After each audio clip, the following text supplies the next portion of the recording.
The throne room of Valdoria's palace had witnessed many important moments throughout its 600-year history, but few as dramatic as what was about to unfold on this Tuesday afternoon. King Ferdinand III sat in his ornate chair, surrounded by his advisors, family members, and palace officials. The room was filled with tension as everyone waited for Princess Isabella to present her legal brief about David's case. David himself had been brought from his quarters to witness the proceedings. He sat between Elena and a representative from the American embassy, still not fully understanding why he had been summoned to such a formal gathering. Captain Novak stood at attention near the back of the room, his military uniform perfectly pressed, showing no sign of the anxiety that must have been eating him alive. Princess Isabella walked to the center of the room carrying a thick folder of documents. She had barely slept in the past 24 hours, and the weight of what she was about to reveal made her hands tremble slightly. But her voice was steady and clear as she began to speak. "Your Majesty, honored family members, and distinguished advisors," Isabella began formally, "I have prepared what I initially believed would be a constitutional analysis of the Desecration of Royal Heritage Act. However, my research has uncovered information that completely changes the nature of this case." King Ferdinand leaned forward with interest. "Please proceed, Isabella." The princess opened her folder and pulled out the 1987 construction photograph. "Yesterday evening I spent several hours in the palace archives researching the exact artifact that Mr. Rodriguez allegedly damaged.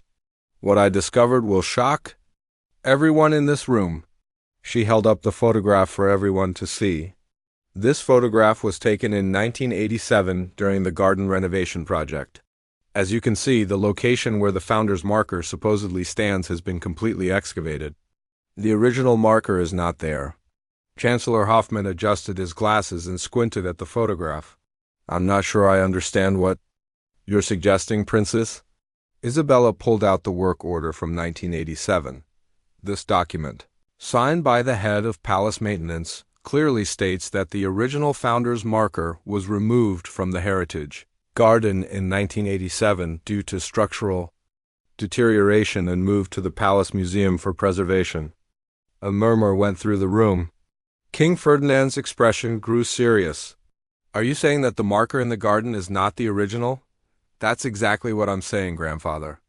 The stone that Mr. Rodriguez accidentally damaged is a replica installed in 1987 to mark the location of the original. According to the invoices I found, this replica cost $215 to manufacture and install." David felt like he couldn't breathe. After days of believing he had destroyed a priceless historical artifact, he was learning that he had damaged something that cost less than his monthly cell phone bill, but Isabella wasn't finished. "However, the replica stone is not the most shocking part of my discoveries." She pulled out the financial records she had analyzed with Elena. "Your Majesty, I have also uncovered evidence of serious financial irregularities in how this case has been handled." Captain Novak's face went pale, but he remained standing at attention. Isabella continued. "When Mr. Rodriguez's incident occurred, Captain Novak immediately classified it as a heritage emergency and began withdrawing funds from the special emergency treasury. However, the amounts withdrawn far exceed the documented expenses for handling this case." King Ferdinand's voice grew cold. "How much money are we discussing?" "Captain Novak has withdrawn $82,000 from the emergency fund. The actual documented expenses total $11,800.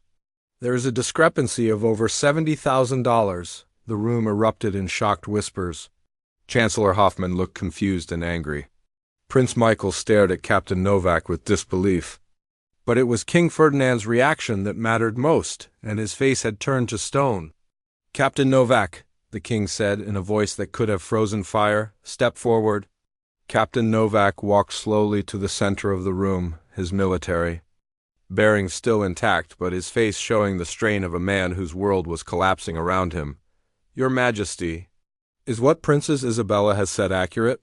Have you withdrawn $70,000 more than the actual expenses for this case?" For a moment, Captain Novak said nothing. Then his shoulders sagged and 20 years of military discipline crumbled. Your Majesty, my daughter is very sick.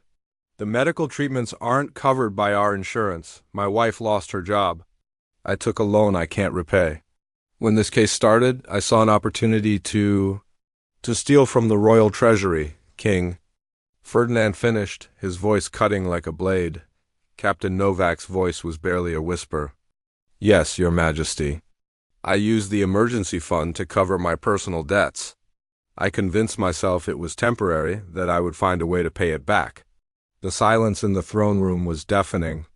David watched this man who had seemed so powerful and intimidating just days ago fall apart completely. Despite everything Captain Novak had put him through, David felt a strange sympathy for a father desperately trying to save his child. King Ferdinand stood up from his throne, and everyone in the room could feel the weight of his authority. Captain Novak, you are hereby relieved of all duties and will be taken into custody pending a full investigation. The damage you have done to this young man, to our country's reputation, and to the honor of the Royal Guard is beyond measure. Palace security officers moved forward to escort Captain Novak away. As they led him toward the door, he turned back toward David with tears in his eyes. Mr. Rodriguez, I am deeply sorry for what I have put you through. You never deserved any of this. After Captain Novak was removed, King Ferdinand turned his attention to David. Mr. Rodriguez, on behalf of the Kingdom of Valdoria and the royal family, I offer you our most sincere apologies. You have been the victim of corruption and abuse of power at the highest levels of our government. David stood up, still processing everything that had just happened. Your Majesty, I don't know what to say. You don't need to say anything, the king replied. It is we who must speak. First, all charges against you are immediately dropped. Second, you will be compensated for your inconvenience, your legal expenses, and your damaged camera. Third, I am personally inviting you to return to Valdoria as a guest of the royal family whenever you choose. Princess Isabella stepped forward. Mr. Rodriguez, there's one more thing. I've arranged for the palace's master craftsman to examine your grandfather's camera. He believes it can be fully restored to its original condition. David felt tears welling up in his eyes. The camera that had connected him to his grandfather, that he thought was lost forever, could be saved. King Ferdinand wasn't finished. Princess Isabella's investigation has revealed serious flaws in our legal system that allowed this injustice to occur. Therefore, I am announcing the establishment of the Valdorian Legal Reform Commission, which will review all of our ancient laws and recommend necessary changes for the modern era. The king looked directly at his granddaughter. I'm appointing Princess Isabella to chair this commission. Her legal expertise and commitment to justice make her the ideal person to lead this vital work. Isabella smiled, knowing that David's case had given her the opportunity to create the kind of legal reform she had always dreamed of pursuing. As the formal proceedings ended, David found himself surrounded by people offering apologies and congratulations. Elena was beaming with pride at their victory. The American embassy representative was already making phone calls to update officials in Washington. Members of the royal family were approaching David personally to express their regret about his treatment. Later that evening, David stood on the balcony of the royal guest suite where he had been moved, looking out over the same gardens where his nightmare had begun. But now those gardens looked different to him. They weren't a place of trauma anymore. They were a place where truth had eventually prevailed over corruption, where justice had triumphed over abuse of power. His phone rang. It was his sister Rachel calling from Austin. David, I just saw the news. Is it really over? Are you really free?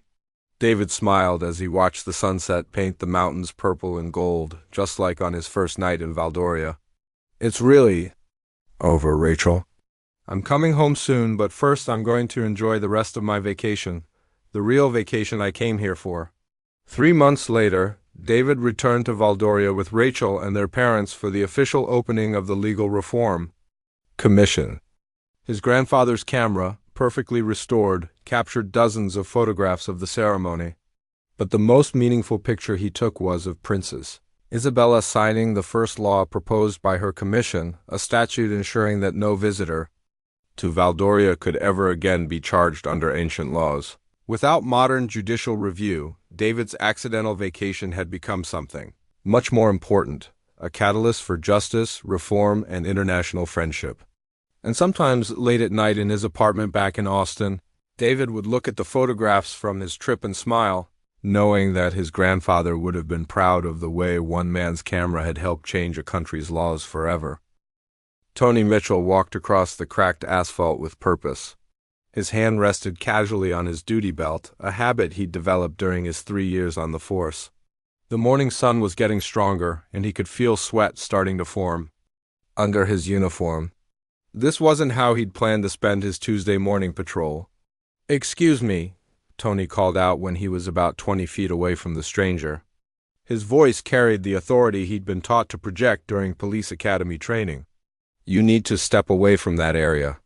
David Washington looked up from his car trunk where he'd been organizing his evidence collection kit. He saw a young police officer approaching with a serious expression. David had been in this situation before. Local cops protecting their crime scenes was actually a good thing. It showed they cared about their investigations. "Good morning, officer," David said with a friendly smile. He straightened up and turned to face Tony directly.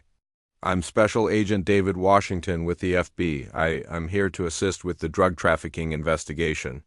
Tony stopped walking but didn't relax his stance. He looked David up and down, taking in the civilian clothes, the out-of-state license plates, and the confident way the man carried himself. Something didn't add up. FBI agents didn't just show up unannounced at crime scenes in Millbrook. "Is that right?" Tony said, his voice flat and skeptical. "And I suppose you just decided to take a stroll through our crime scene without checking in with anyone first?" David could hear the doubt in the officer's voice. This was happening more often lately. Local cops seemed more suspicious of federal agents than they used to be. Maybe it was all the negative news coverage about law enforcement. Or maybe small towns just didn't like outsiders getting involved in their business. "Actually, Detective, Ray Coleman requested federal assistance," David explained patiently. "I'm here to examine the scene and review your case files. This investigation involves drug trafficking across state lines, which makes it a federal matter." Tony's eyes narrowed.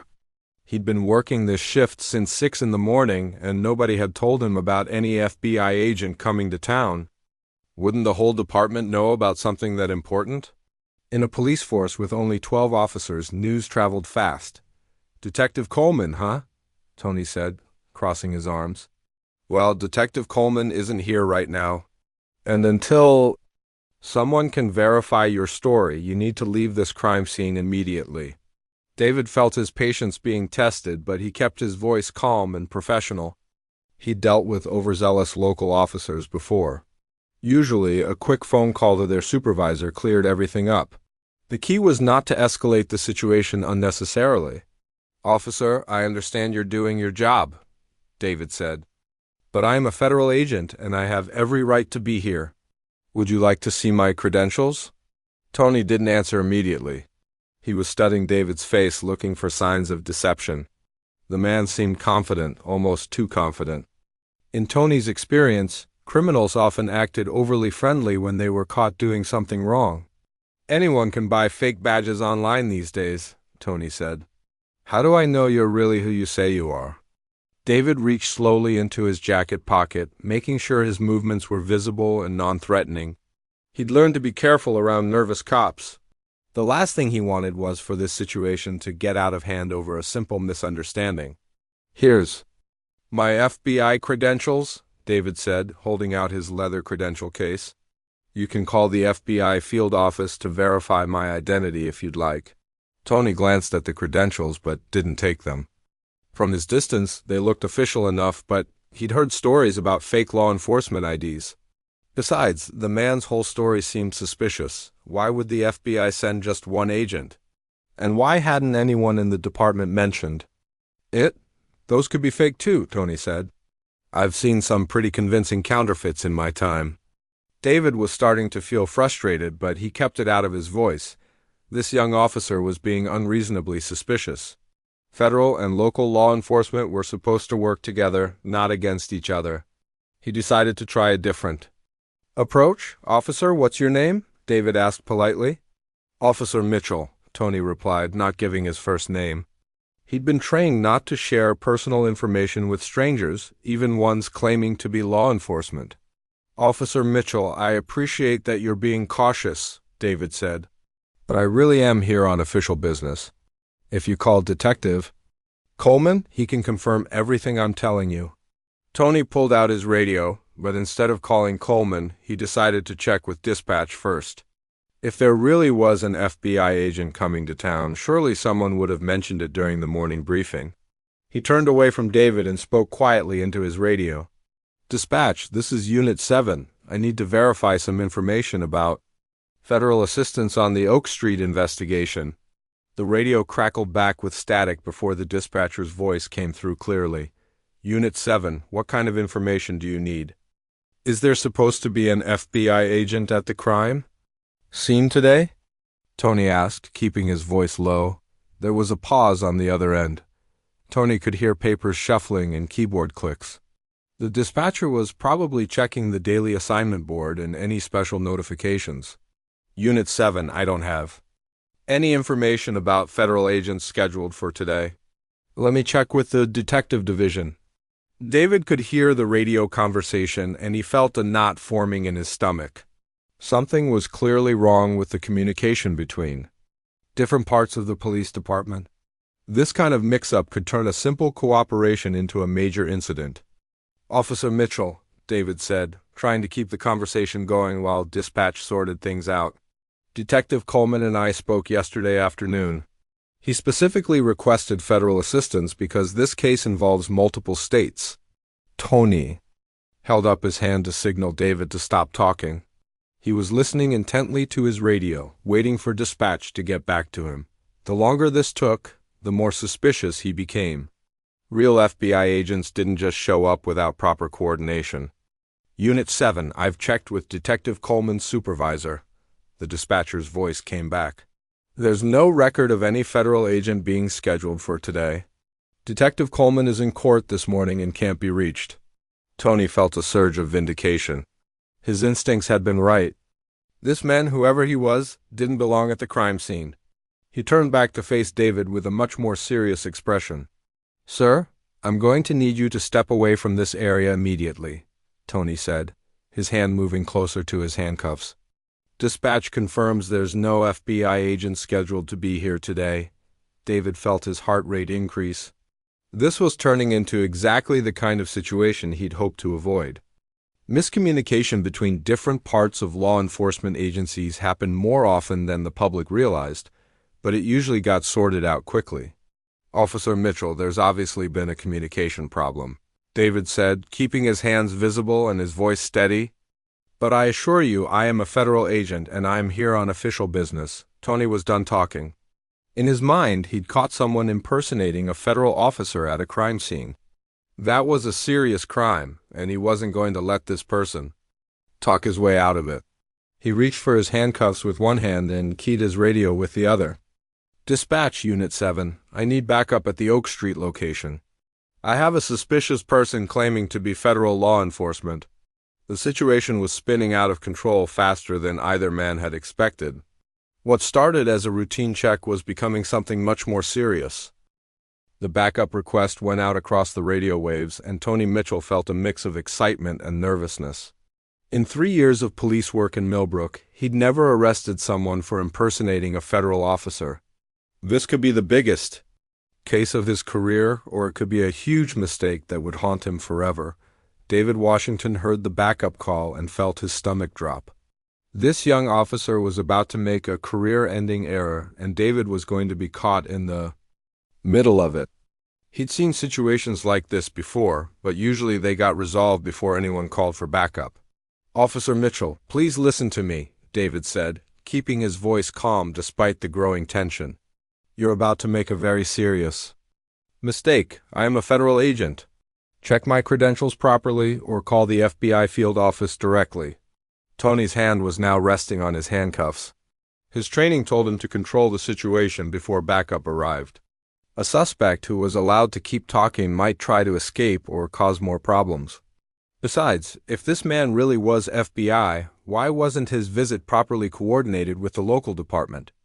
"Turn around and place your hands behind your back," Tony ordered, his voice taking on the authoritative tone he'd practiced countless times during training scenarios. "You're being detained for investigation." David couldn't believe what was happening. He'd been a federal agent for 8 years, and he'd never been treated like a criminal by local law enforcement. This was exactly the kind of incident that created tensions between federal and local agencies for years afterward. "Officer, I'm going to reach for my phone to call my supervisor," David said slowly. "This is a misunderstanding that can be cleared up with one phone call." "Don't reach for anything," Tony snapped, his hand now gripping his handcuffs. "Keep your hands where I can see them and turn around now." The morning was getting busier around them. A few residents had noticed the police activity and were starting to gather on the sidewalk across the street. Mrs. Henderson from the corner house was peeking through her curtains. Crime scenes always drew attention in small towns, but this looked different. More tense. David realized he was at a crossroads. He could comply with the officer's illegal detention and hope backup would include someone with more sense. Or he could assert his federal authority and risk escalating the situation even further. Neither option was good. "Officer Mitchell, I'm going to show you my credentials one more time," David said, moving very slowly toward his jacket pocket. "Please look at them carefully before you do something you'll regret." Tony drew his handcuffs completely now. This suspect was still trying to control the situation, which confirmed his suspicions. Real federal agents wouldn't argue with local police. They'd understand that proper procedures had to be followed. "I said don't reach for anything," Tony repeated, stepping closer to David. "Last warning. Turn around and put your hands behind your back." David's training kicked in. When dealing with an agitated officer, sometimes the best strategy was temporary compliance followed by proper identification through official channels. He could file complaints later, but right now he needed to prevent this situation from becoming dangerous. "All right, Officer Mitchell," David said, slowly turning around. "I'm complying with your request, but I want you to know that you're detaining a federal agent in the performance of his duties." Tony felt a moment of doubt as he approached with the handcuffs. The man's calm demeanor and formal language were throwing him off. Most criminals would be more agitated by now. But dispatch had confirmed there was no FBI agent scheduled to be here, so appearances could be deceiving. The sound of approaching sirens cut through the morning air. Tony's backup was arriving faster than usual, which meant they took his call seriously. He felt more confident knowing other officers would be there to witness whatever happened. Next, David heard the sirens and closed his eyes for a moment. Each additional police car meant more officers who would witness this illegal detention. When the truth finally came out, this was going to be a nightmare for everyone involved. "You have the right to remain silent," Tony began as he placed the handcuffs on David's wrists. He'd memorized the Miranda rights during police academy, but he'd never used them in a situation this serious before. "Officer Mitchell," David said as he felt the cold metal around his wrists, "I need you to listen very carefully.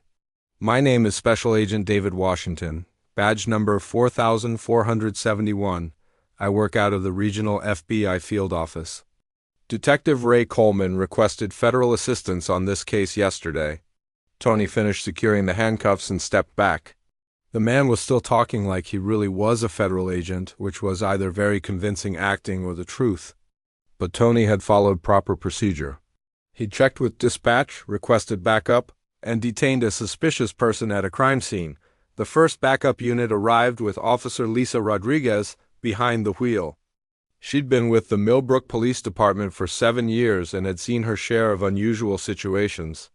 But a call about someone impersonating a federal agent was definitely new. Lisa got out of her patrol car and immediately assessed the scene. She saw Tony standing over a well-dressed man in handcuffs. The suspect didn't look like the usual troublemakers they dealt with in Millbrook. He looked professional, almost like he could actually be law enforcement. "What do we have here, Tony?" Lisa asked as she approached the two men. Caught this guy wandering around the crime scene claiming to be FBI, Tony explained, feeling more confident now that backup had arrived. Dispatch confirmed there's no federal agent scheduled to be here today. Lisa looked more closely at David, who was standing calmly despite being handcuffed.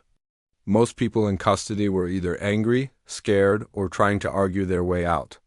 This man seemed almost resigned, like he was waiting for someone to figure out the truth. Sir, what's your name? Lisa asked David directly. Special Agent David. Washington, FBI, David replied clearly. I'm here to assist with the drug trafficking investigation at the request of Detective Coleman. There's been a communication breakdown somewhere in your department. Lisa had heard about communication problems between different divisions of their small police force. With only 12 officers and limited administrative support, important information sometimes got lost between shifts or departments. Tony did. You actually look at his credentials? Lisa asked her fellow officer. He showed me something, but anyone can buy fake badges online, Tony replied. Plus, why would the FBI send just one agent? And why wouldn't we have been notified properly? Lisa considered this. Tony had a point about proper notification, but federal agencies sometimes move faster than local departments expected. And the man's calm demeanor was bothering her. Innocent people usually got more upset when they were wrongly arrested. Sir, where are your credentials? Lisa asked David. Inside jacket pocket, David replied. Officer Mitchell wouldn't let me show them to him properly. Lisa reached into David's jacket pocket and pulled out a leather credential case.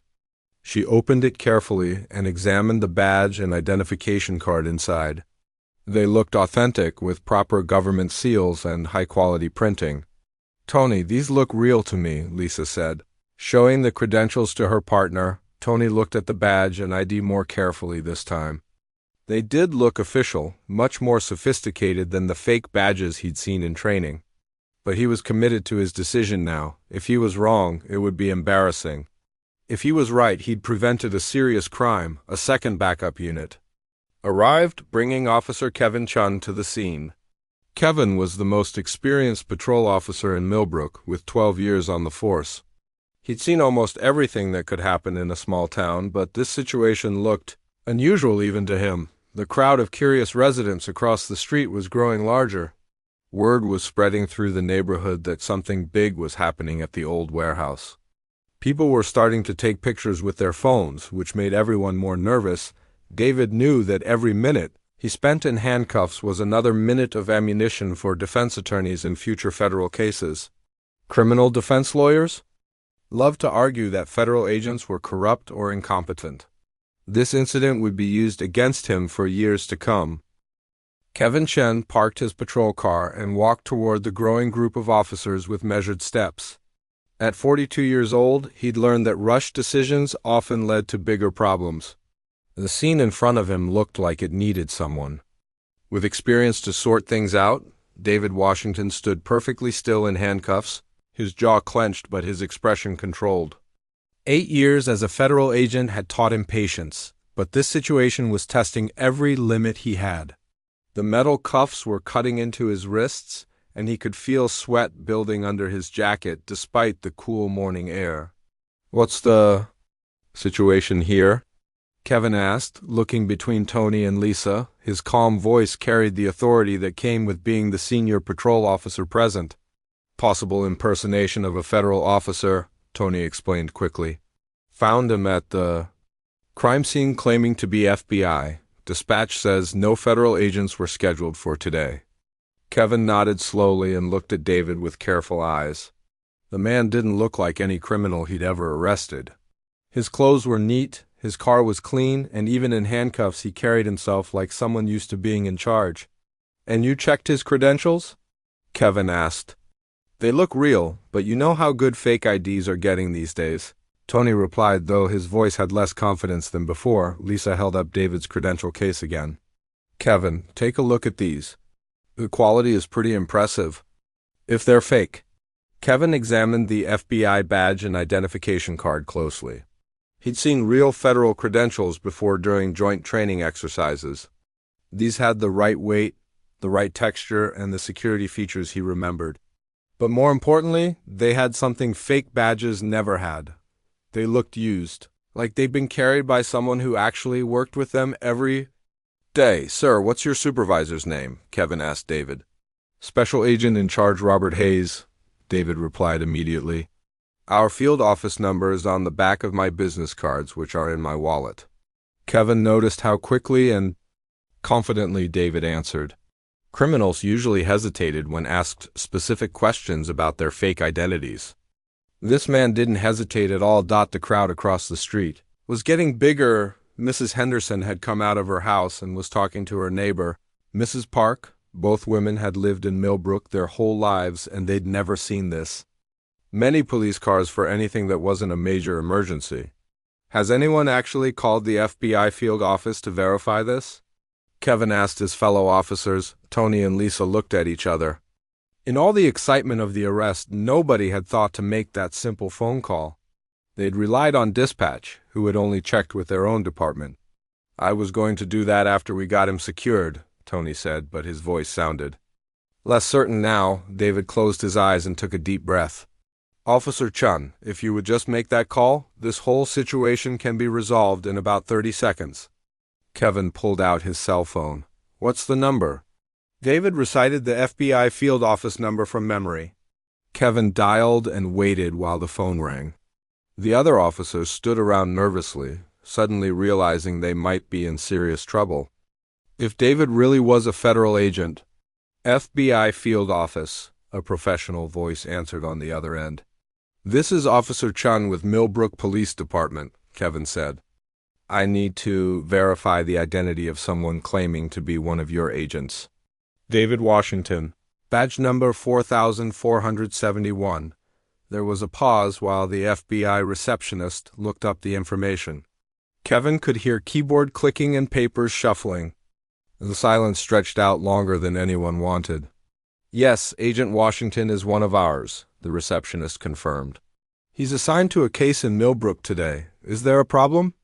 Kevin felt his stomach drop. He looked at David, who was still standing calmly in handcuffs, and then at Tony, whose face had gone pale. "No, ma'am, just a routine verification," Kevin lied smoothly. "Thank you for your time." He hung up the phone and looked at his fellow officers with a grim expression. Tony immediately understood what the call had confirmed, and his hands started shaking slightly. "He's real," Kevin said quietly. "We just handcuffed an FBI agent." Lisa started moving toward David immediately.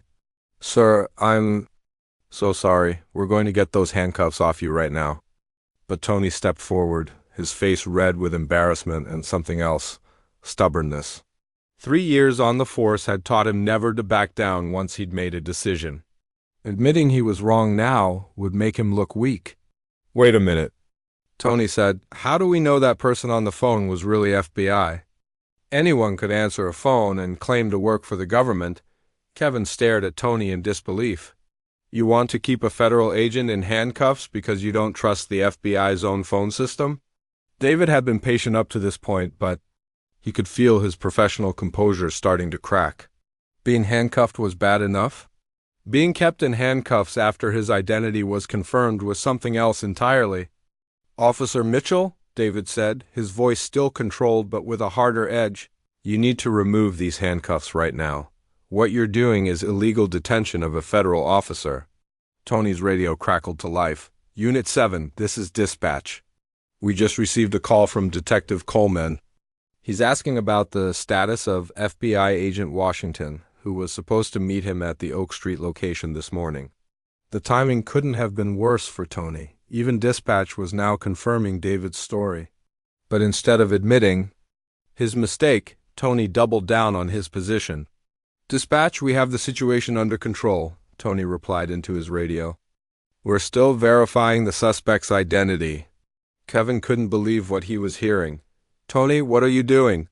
"We just confirmed he's FBI. Detective Coleman is asking about him." "Take off the handcuffs." But Tony was trapped in his own logic.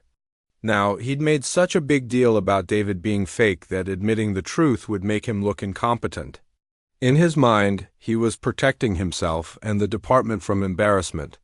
"Look, we don't know for sure," Tony insisted. "People can fake phone calls. They can get accomplices to pose as detectives. I'm not taking these cuffs off until we have absolute proof." David had reached his breaking point. "Officer Mitchell, you have absolute proof. You have my credentials. You have confirmation from my office, and you have your own detective asking about me. What more do you need?" The crowd across the street was taking pictures now.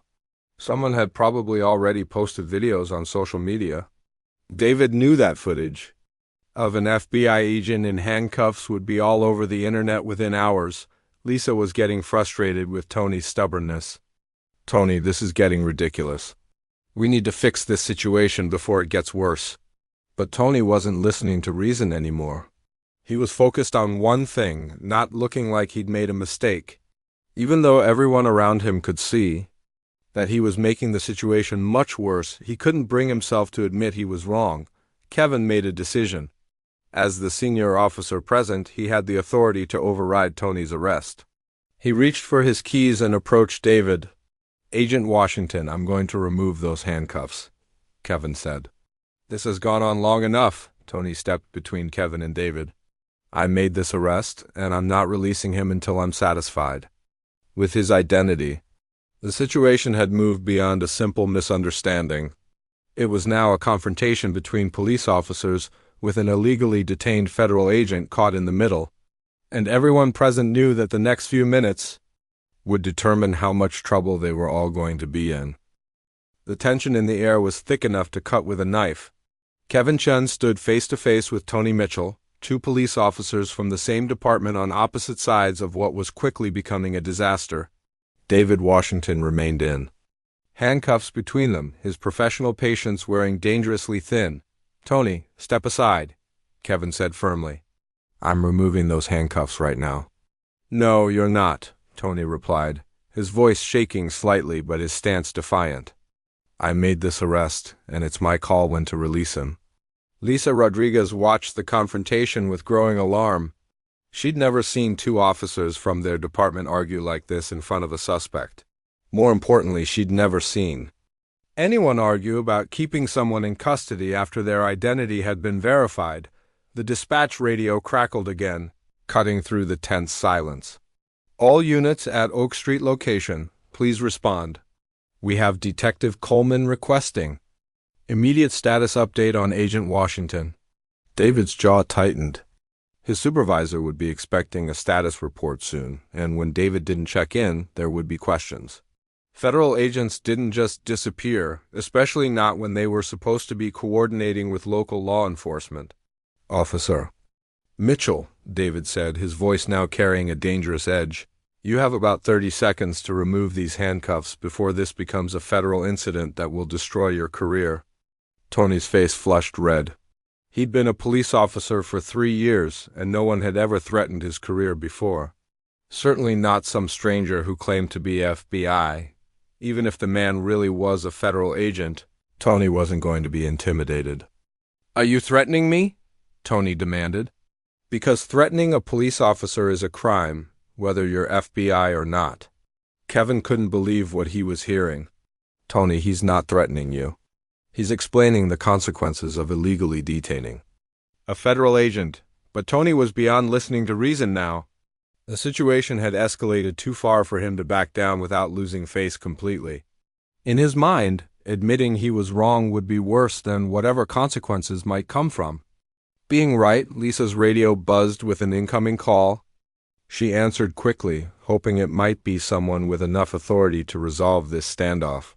"Unit 4, this is Sergeant Williams," came the voice from headquarters. "What's your status at the Oak Street location?"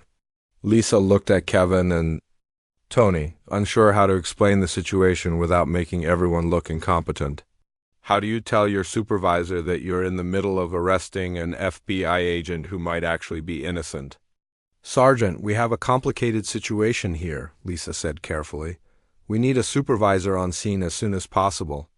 "Define complicated," Sergeant Williams replied, his voice carrying the weariness of someone who dealt with plenty of police complications over the years. Lisa took a deep breath. We have someone in custody who claims to be FBI. His credentials appear authentic.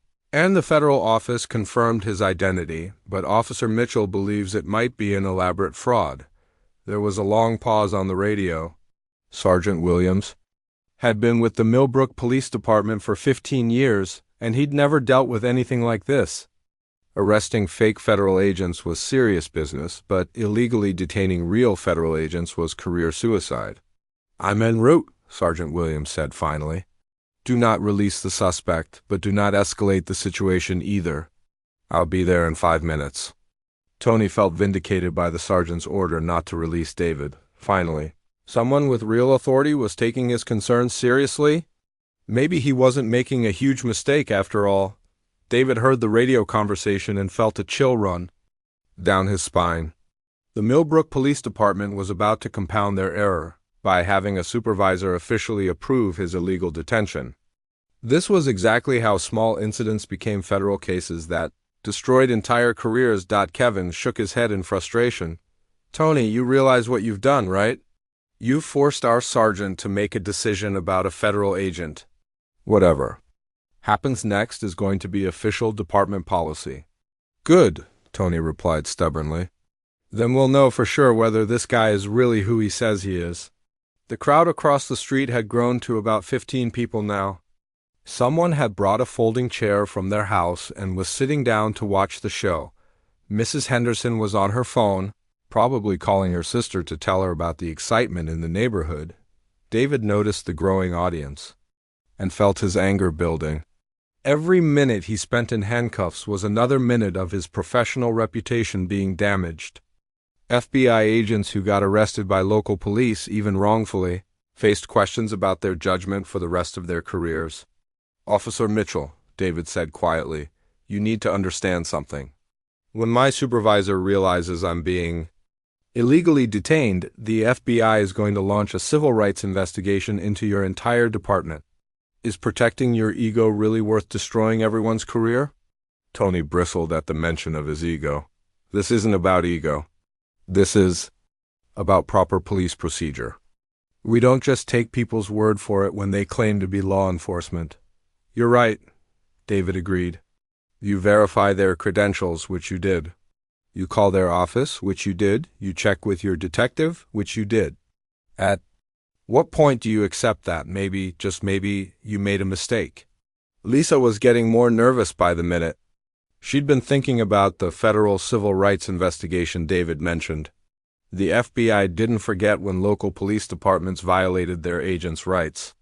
This could mean federal oversight, reduced funding, and mandatory training for everyone. "Tony, maybe we should reconsider," Lisa suggested gently. "All the evidence points to him being legitimate." "All the evidence could be fake," Tony insisted. "Criminals are getting more sophisticated every day. Just because something looks official doesn't mean it is." Kevin was losing his patience with Tony's paranoia. "So your theory is that criminals have infiltrated the FBI phone system, convinced Detective Coleman to make fake requests, and created perfect federal credentials just to walk around a crime scene in Millbrook? Does that really seem likely to you?" Tony didn't have a good answer for that question, but he wasn't ready to give up his position. He'd committed too much to this arrest to back down now. The handcuffs were staying on until Sergeant Williams arrived and made an official decision. David closed his eyes and took several deep breaths. He was trying to maintain his professional composure, but the situation was becoming intolerable. He'd been patient, he'd been cooperative, and he'd provided every piece of evidence any reasonable person could want. Yet here he stood still in handcuffs, still being treated like a criminal. The sound of another police car approaching caught everyone's attention. Sergeant Williams was arriving earlier than expected, which meant he'd dropped whatever he was doing to respond to this situation personally. That wasn't a good sign for anyone involved. "Backup's coming," Tony said with satisfaction. "Now we'll get this sorted out properly." But Kevin and Lisa exchanged worried glances. They both knew Sergeant Williams well enough to predict his reaction when he saw the scene. He wasn't going to be happy about any of this, especially not about officers arguing in front of a suspect. David straightened his shoulders as the sergeant's car pulled up. One way or another, this situation was about to reach its conclusion. Either Sergeant Williams would have the sense to end this illegal detention immediately, or the FBI would be making some very serious phone calls to federal prosecutors. The next few minutes would determine whether this remained a local embarrassment or became a national news story about police overreach and federal civil rights violations. Everyone present was about to discover just how expensive a simple misunderstanding could become. Sergeant Williams stepped out of his patrol car and immediately knew this was going to be one of those days that ended with paperwork, phone calls, and headaches. The scene in front of him looked like a disaster waiting to happen. 3 of his officers stood around a well-dressed man in handcuffs, and nobody looked happy about the situation. At 51 years old, Sergeant Williams had seen almost everything that could go wrong in police work. He'd been a supervisor for 8 years, and he'd learned to spot trouble from a distance. This definitely qualified as trouble. "All right, what do we have here?" Williams asked as he approached the group. His voice carried the calm authority of someone who dealt with plenty of complicated situations before. Tony Mitchell straightened up, feeling relieved that his supervisor had finally arrived. Now he could explain the situation to someone who would understand the importance of being thorough and careful with potential criminals. "Sergeant, we caught this man impersonating a federal agent at our crime scene," Tony began eagerly. He had fake credentials and was claiming to be FBI, but dispatch confirmed no federal agents were scheduled for today. Sergeant Williams looked at David Washington, taking in his professional appearance, his calm demeanor, and the quality of his clothes. The man didn't look like any criminal he'd ever seen, but appearances could be deceiving. "And you are?" Williams asked David directly. "Special Agent David Washington, FBI," David replied with tired patience. "I'm here to assist Detective Coleman with the drug trafficking investigation. Your officers have been illegally detaining me for the past 20 minutes, despite multiple confirmations of my identity." Williams raised an eyebrow. This man spoke like a federal agent, confident, precise, and clearly frustrated with local law enforcement.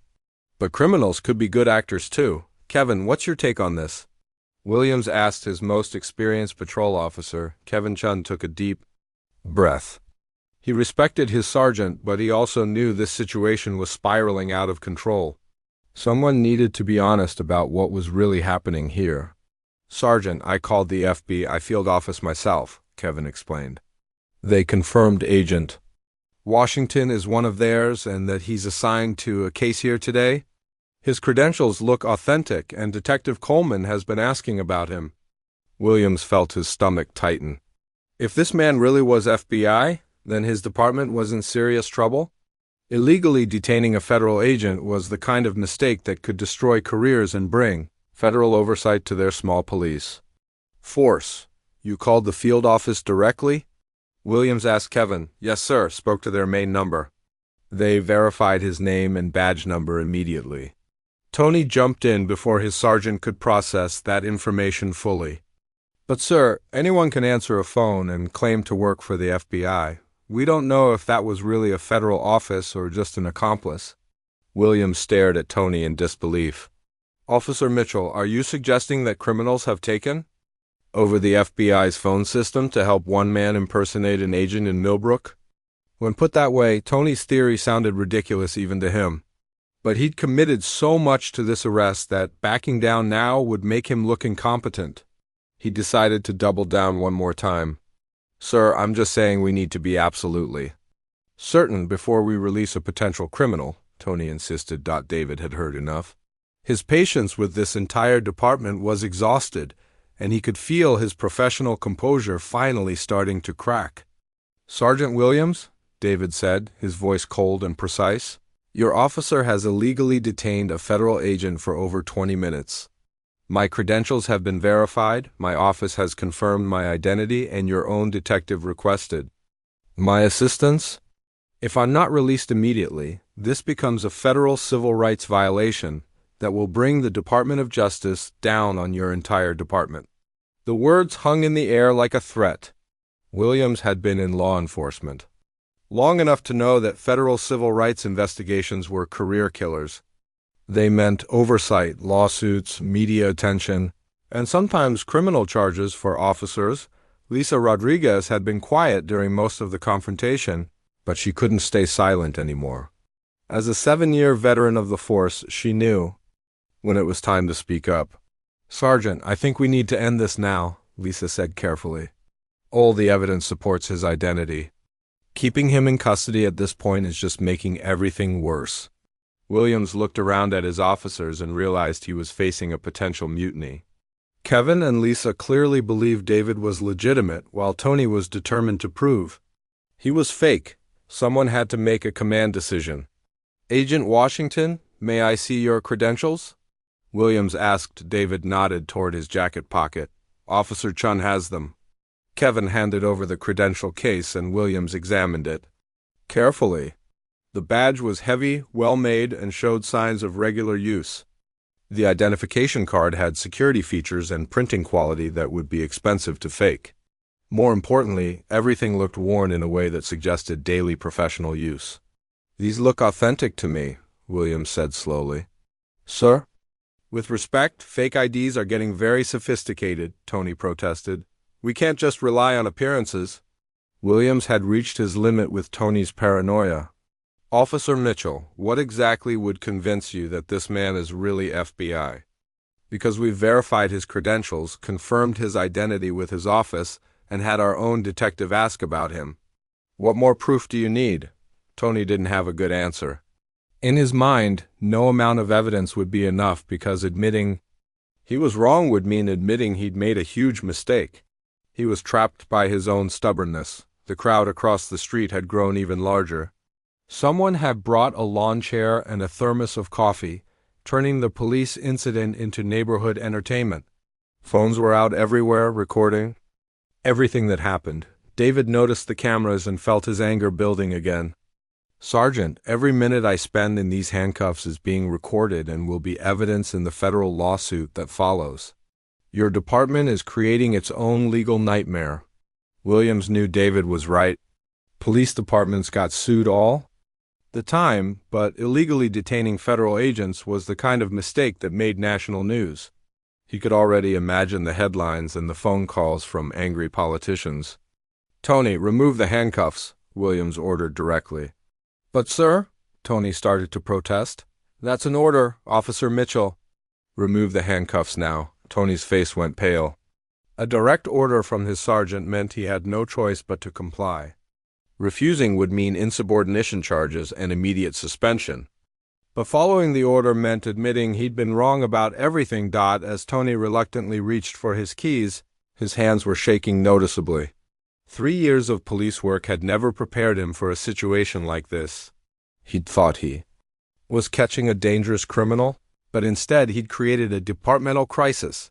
David felt the handcuffs come off his wrists and immediately began rubbing the red marks they'd left behind. The metal had been cutting into his skin, and his hands were slightly numb from reduced circulation.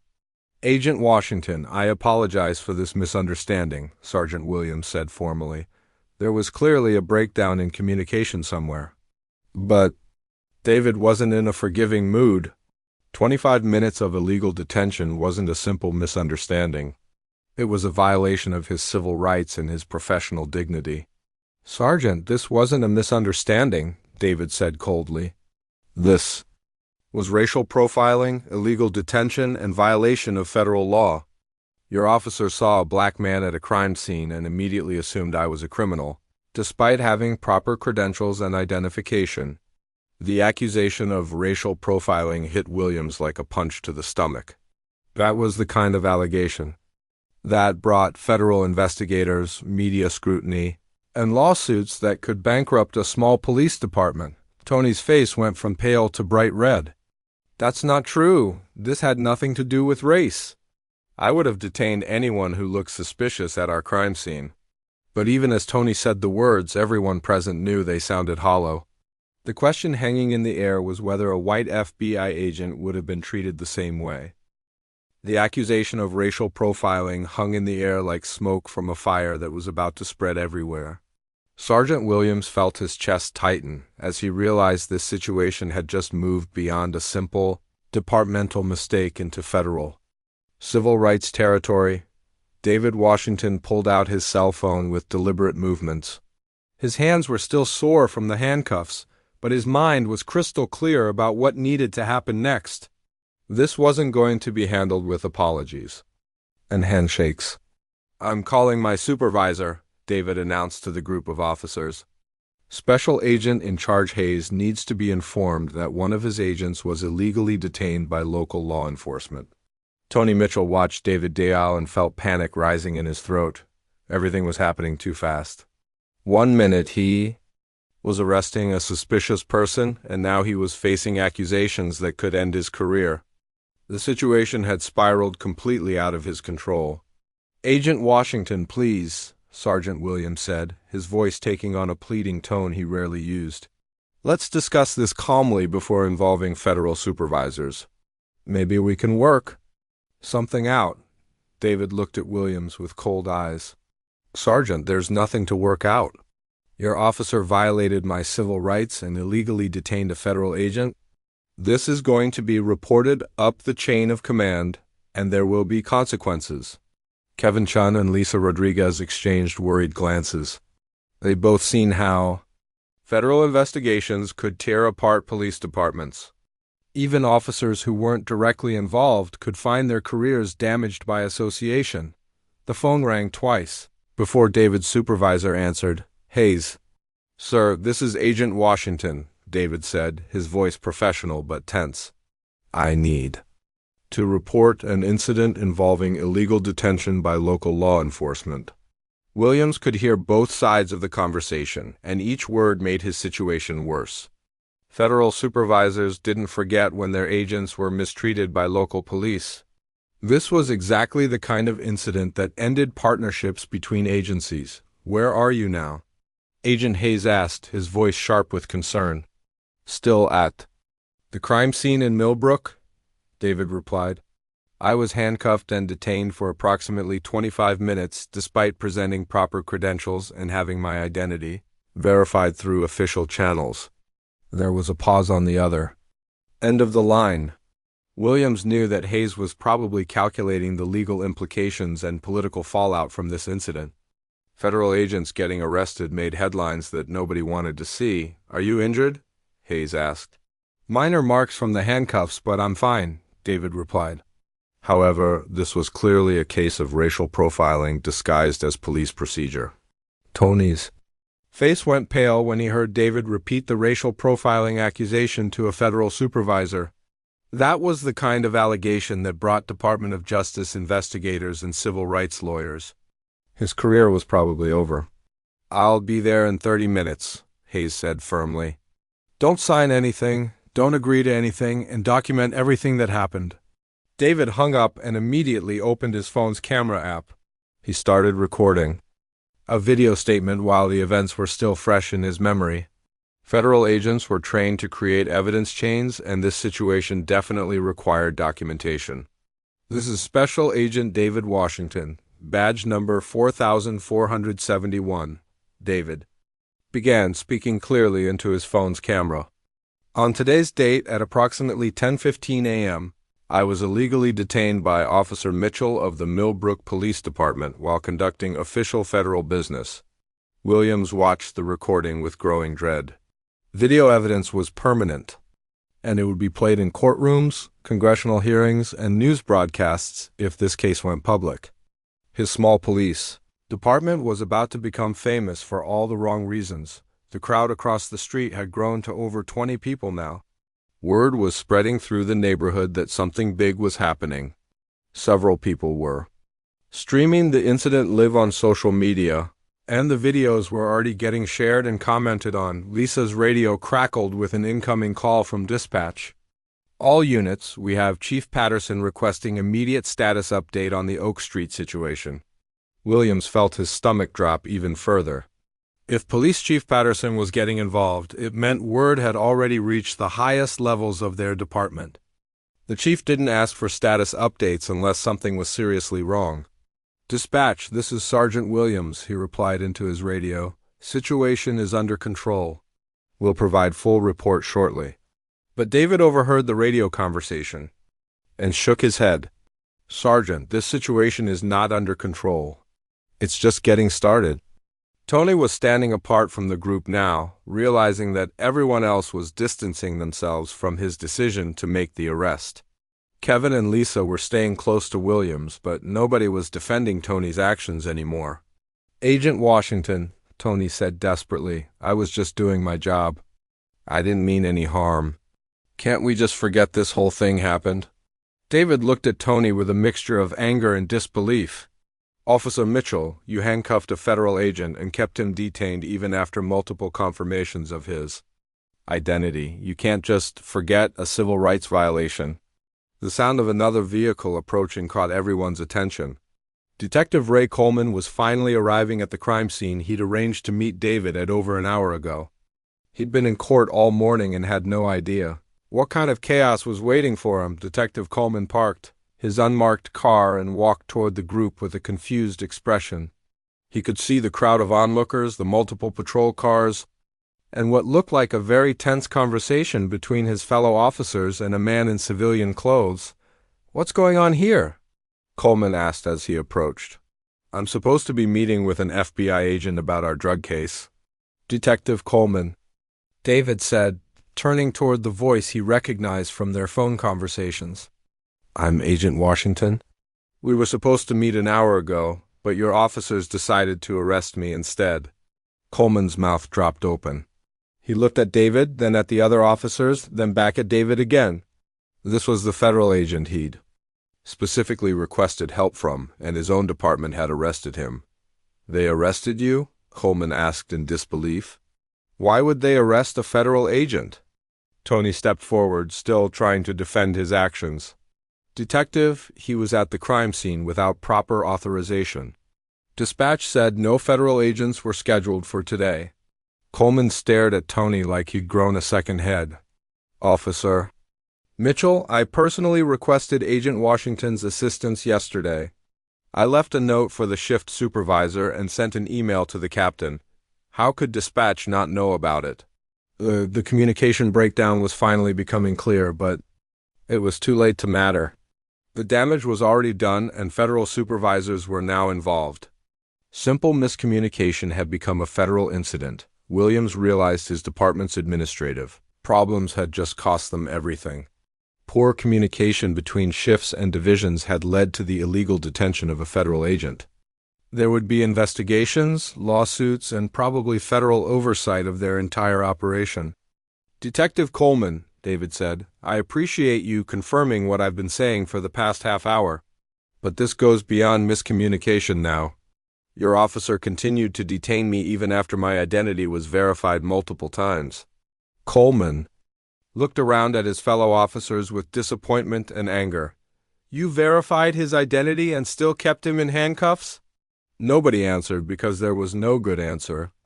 Tony's stubbornness had turned a simple mistake into a catastrophe that would affect everyone's career. The sound of approaching sirens indicated that more supervisors were heading to the scene. This was about to become the biggest incident in Millbrook Police Department's history, and it was all because one officer couldn't admit he was wrong. The black SUV with federal license plates pulled up to the crime scene exactly 30 minutes after David's phone call. Special Agent in Charge Robert Hayes stepped out of the vehicle with the kind of purposeful stride that made everyone around him nervous. At 48 years old, Hayes had been managing FBI field operations for over a decade, and he'd never had to respond to one of his agents being illegally detained. David Washington walked toward his supervisor, still rubbing his wrists where the handcuffs had left red marks.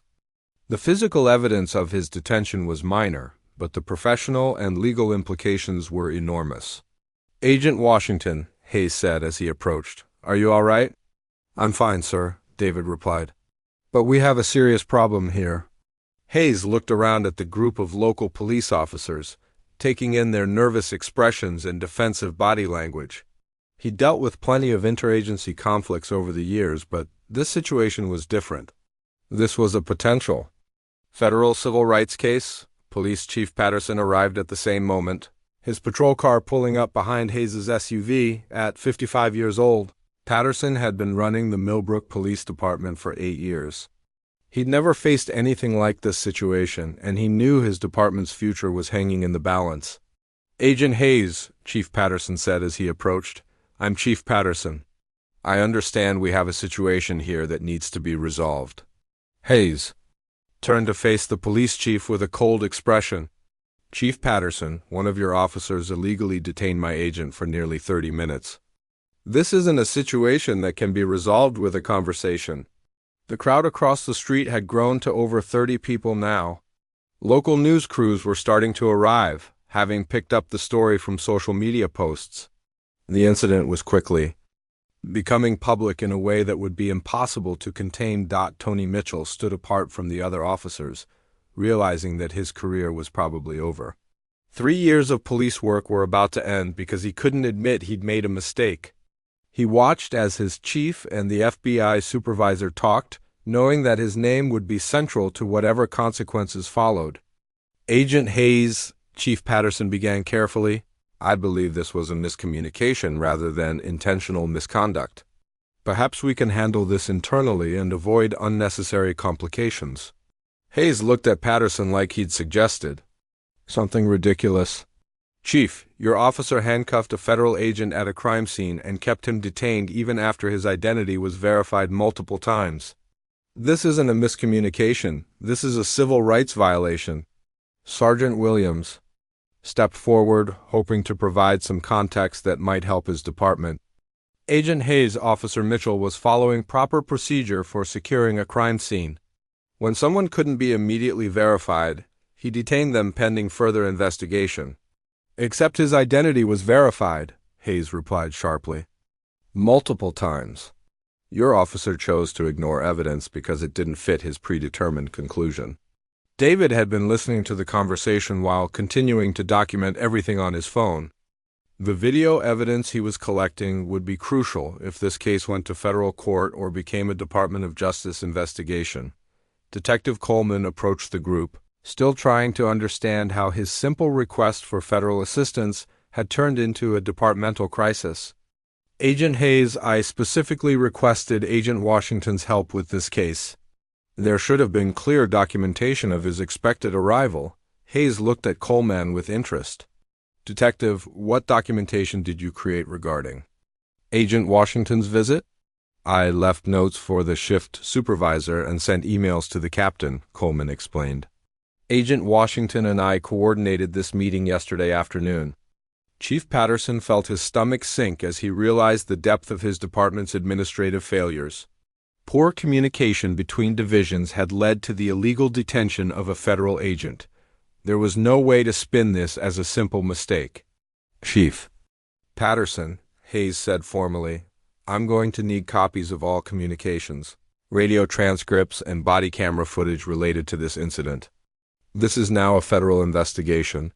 The words "federal investigation" sent a chill through every officer present.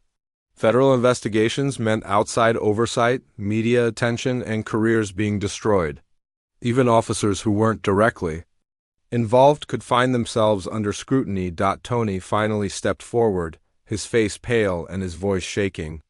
"Agent Hayes, I take full responsibility for what happened. I was trying to protect our crime scene, and I made an error in judgment." Hayes looked at Tony with no sympathy whatsoever. "Officer Mitchell, you didn't make an error in judgment. You violated the civil rights of a federal agent and ignored multiple confirmations of his identity. That's not an error. That's misconduct." The local news van from Channel 7 pulled up to the scene, followed quickly by reporters from 2 other stations. The story was spreading faster than anyone had anticipated, and it was about to become regional news that would reflect badly on everyone involved. Chief Patterson watched the news crews arrive and felt his career slipping away. Police chiefs who oversaw federal civil rights violations didn't usually keep their jobs. The political pressure alone would force him to resign within weeks. "Agent Hayes," Patterson said desperately, "what can we do to minimize the damage from this incident?" Hayes looked at the police chief with cold eyes. "Chief, the damage is already done. Your officer illegally detained my agent, and it was recorded by multiple witnesses. The FBI doesn't minimize civil rights violations. David finished recording his video statement and approached his supervisor. Sir, I have documentation of the entire incident, including audio of Officer Mitchell refusing to release me even after identity verification. Good work, Agent Washington, Hayes replied. Forward everything to headquarters immediately. They'll need it for the investigation file. Lisa Rodriguez had been quiet during most of the conversation with federal supervisors, but she finally spoke up. Agent Hayes, some of us tried to resolve this situation quickly. We weren't all involved in the decision to keep Agent Washington detained. Hayes nodded at Lisa.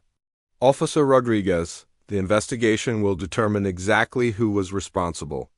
For what? But the fact remains that a federal agent was illegally detained by your department. The news crews were setting up their cameras now, preparing to broadcast live from the scene. The incident was about to become public in a way that would follow everyone involved for the rest of their careers, within hours. The story would be picked up by national news outlets. FBI agent illegally detained by small-town police would be the headline that destroyed reputations and ended careers. Tony Mitchell would be fired before the end of the week, facing potential federal charges for violating civil rights under color of law. Chief Patterson would resign within 2 weeks, unable to withstand the political pressure and media scrutiny. The entire Millbrook Police Department would be placed under federal oversight, with mandatory civil rights training and new procedures for interagency cooperation. Sergeant Williams would be demoted and transferred to desk duty, his supervisory authority permanently damaged. Even Kevin Chun and Lisa Rodriguez would face internal investigations, though they would eventually be cleared of wrongdoing. David Washington would file a formal complaint that would lead to a Department of Justice review of the entire police department's practices. The incident would become a case study in police academies across the country, teaching future officers about the consequences of racial profiling and procedural violations. The viral videos of the incident would be viewed millions of times, sparking national conversations about police accountability and federal-local law enforcement cooperation. Tony Mitchell's 60 seconds of poor judgment would become a permanent reminder of how quickly careers can be destroyed by prejudice and pride. As the news cameras rolled and federal investigators arrived, everyone present understood that this small-town incident had become something much larger. The consequences would ripple through the law enforcement community for years to come, proving that in the modern era, there are no small mistakes when it comes to civil rights violations.